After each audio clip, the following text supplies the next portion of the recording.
The news that America is normalizing diplomatic relations with Cuba has been greeted with cheers in both countries.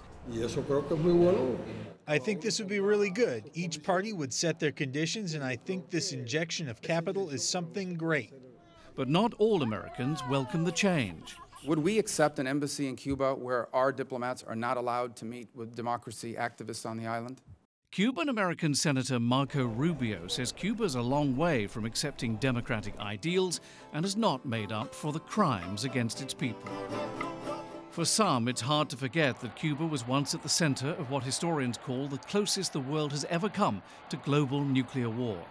At the helm during that time, Fidel Castro. He emerged as Cuba's prime minister in 1959 after a revolution that toppled the government of Fulgencio Batista. After Castro nationalized all businesses, the U.S. closed its embassy in Havana in 1961 and imposed a crippling trade embargo. That same year, the U.S. attempted to overthrow Castro in the failed invasion known as the Bay of Pigs. Castro survived and found an ally in a country the United States viewed as enemy number one, the Soviet Union.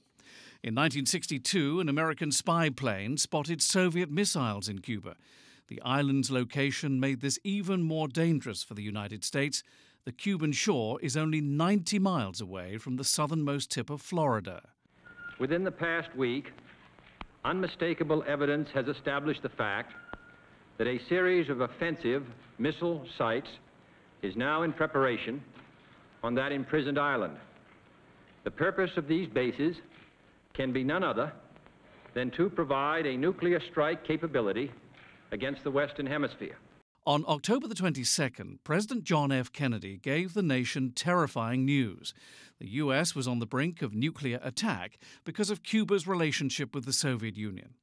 It shall be the policy of this nation to regard any nuclear missile launched from Cuba against any nation in the Western Hemisphere as an attack by the Soviet Union on the United States, requiring a full retaliatory response upon the Soviet Union.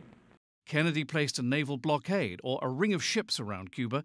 He was trying to prevent Soviet Premier Nikita Khrushchev from shipping in more military supplies to his Cuban allies. For 4 daunting days, the U.S. and the Soviet Union stared each other down. But on October the 26th, Khrushchev agreed to remove the missiles and dismantle the sites, in exchange for Kennedy's agreement not to invade Cuba and to remove American missiles from Turkey. U.S. planes and picket ships have counted 42 rockets on Russian-bound ships. The immediate fear of war may have lifted, but the trade embargo remained.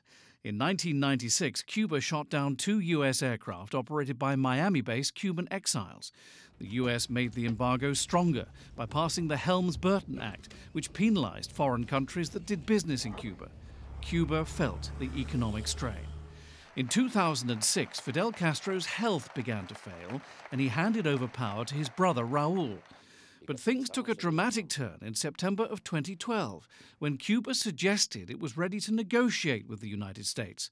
Soon after, President Obama began lifting parts of the trade embargo.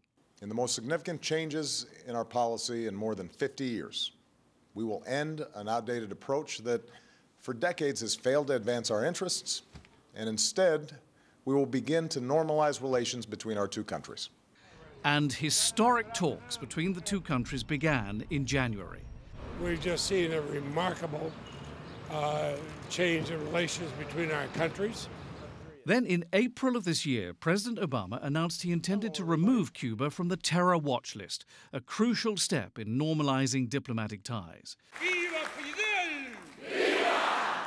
The country is expected to be off the list in a few days, but some stumbling blocks remain.